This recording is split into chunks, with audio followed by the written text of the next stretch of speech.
Andre Irawan dikabarkan hanya numpang hidup, Roro Fitria benarkan. Roro Fitria benarkan jika mantan suaminya, Andre Irawan hanya numpang hidup dari kekayaannya. Roro Fitria menyampaikan hal tersebut di acara FYP yang dipandu Raffi Ahmad dan Irfan Hakim. Dikutip dari YouTube, Selasa, tanggal 13 Desember tahun 2022.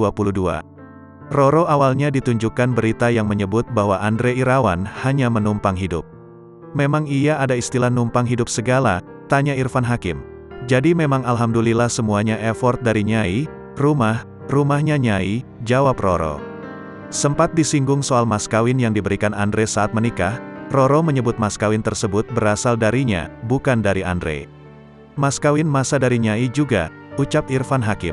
Iya itu dari Nyai, jawab Roro.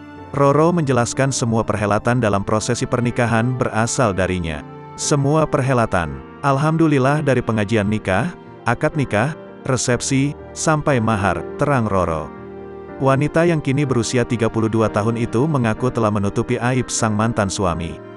Namun lambat laun Roro merasa geram lantaran mantan suaminya tak juga menunjukkan perubahan sikap. Sebenarnya semuanya Nyai tutupin ya, tapi kelakuannya masih tetap sama, ucap Roro. Lantas Roro menyebut bahwa mantan suaminya pernah melakukan tindak kekerasan dalam rumah tangga, KDRT, hingga perselingkuhan. KDRT verbal, non-verbal, sampai perselingkuhan, jelas Roro. Hal itu dilakukan oleh mantan suaminya terus-menerus, bahkan sampai Muhammad Sultan Al-Fatir anak mereka lahir. Sampai baby Sultan lahir masih tetap melakukan hal yang sama, imbuh Roro.